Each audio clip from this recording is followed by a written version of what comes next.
the five-fold procedures for quieting the mind. According to Buddhism, contemplation of the mind means mental contemplation, or contemplation of all things as mind. Cultivator searches all around for this thought. But what thought? Is it the passionate, hateful or confused one? Or is it the past, future or present one? The past one no longer exists, the future one has not yet arrived, and the present one has no stability. According to the Sikshisamukkhya Sutra, the Buddha taught, for thought, kasayapa, cannot be apprehended, inside, or outside or in between, for thought is immaterial, invisible, non-resisting, inconceivable, unsupported, and non-residing. Thought has never been seen by any of the Buddhas, nor do they see it, nor will they see it. And what the Buddhas never see, how can that be observable process, except in the sense that dharmas proceed, by the way of mistaken perception? Thought is like a magical illusion. By an imagination of what is actually unreal, it takes hold of a manifold variety of rebirths. A thought is like the stream of a river, without any staying power. As soon as it is produced, it breaks up and disappears. A thought is like a flame of a lamp, and it proceeds through causes and conditions. A thought is like lightning, it breaks up in a moment, and does not stay on. Searching thought all around, Cultivator does not see it in the skandhas, or in the elements, or in the sense fields. Unable to see thought, he seeks to find the trend of thought, and asks himself, whence is the genesis of thought? And it occurs to him that, where is an object, there thought arises. Is then the thought one thing and the object another? No, what is the object? Just that is the thought. If the object were one thing and the thought another, then there would be a double state of thought. So the object itself is just thought. Can then thought review thought? No, thought cannot review thought. As the blade of a sword cannot cut itself, so can a thought not see itself. Moreover, vexed and pressed hard on all sides, thought proceeds, without any staying power, like a monkey or like the wind. It ranges far, bodiless, easily changing, agitated by the objects of sense, with the 6 sense fields for its sphere, connected with one thing after another.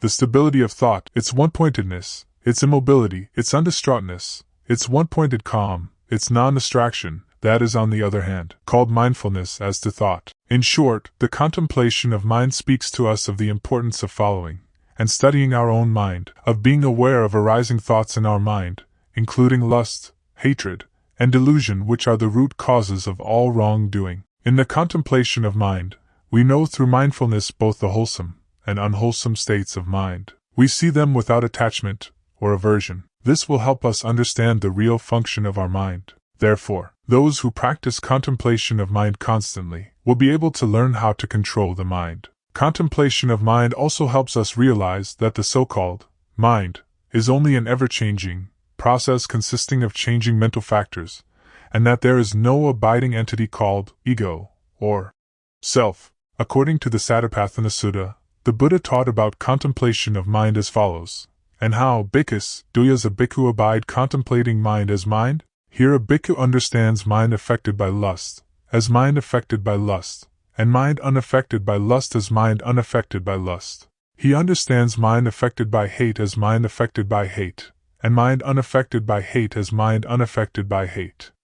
He understands mind affected by delusion, as mind affected by delusion, and mind unaffected by delusion as mind unaffected by delusion. He understands contracted mind as contracted mind, and distracted mind as distracted mind. He understands exalted mind as exalted mind, and unexalted mind as unexalted mind. He understands surpassed mind as surpassed mind, and unsurpassed mind as unsurpassed mind. He understands concentrated mind as concentrated mind, and unconcentrated mind as unconcentrated mind. He understands liberated mind as liberated mind, and unliberated mind as unliberated mind.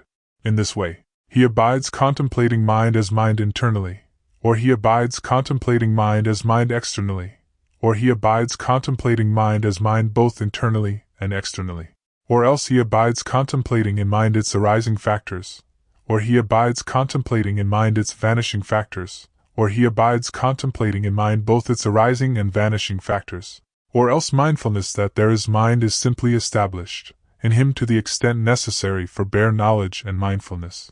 And he abides independent, not clinging to anything in the world. That is how a bhikkhu abides contemplating mind as mind. The 5 meditations for setting the mind in Mahayana Buddhism. First, contemplation of the impurity of the body.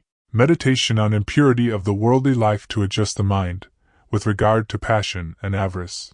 Besides, the Buddha also advised us to contemplate that the body and all things is impure, or filthy vileness of all things. In fact, beneath the layers of skin, our body contains filthy and smelly substances such as meat, bones, blood, pus, phlegm, saliva, excrement, urine. After reflecting carefully of it, we can conclude that our body is hardly worth cherishing. Second, contemplation on compassion and loving kindness. Meditation on pity, mercy for all, and to rid of hate, and to cultivate the idea of sympathy to others, and to stop the tendency of anger and destroy resentment. We must visualize that all sentient beings, especially people, equally have a Buddha nature, so they are able, if they want, to eradicate hatred and develop kindness and compassion to save others.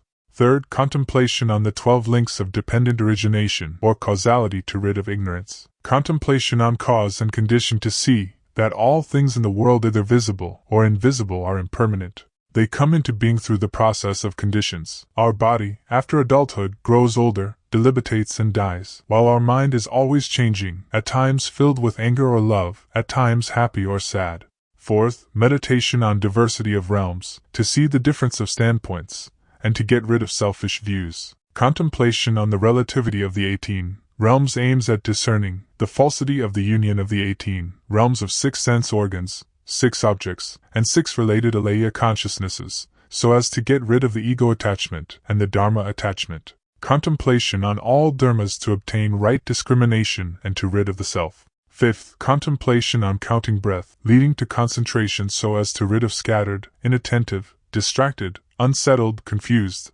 mind, to correct the tendency of mental dispersion. This is the best way for beginners to control and pacify their mind by counting their breathing in and out. The 5 meditations for setting the mind. In the Theravada Buddhism, in Majjhima Nikaya, the Buddha pointed out 5 things a cultivator should always reflect on, in order to remove evil thoughts, and to help the mind stand firm and calm, become unified and concentrated within its subject of meditation.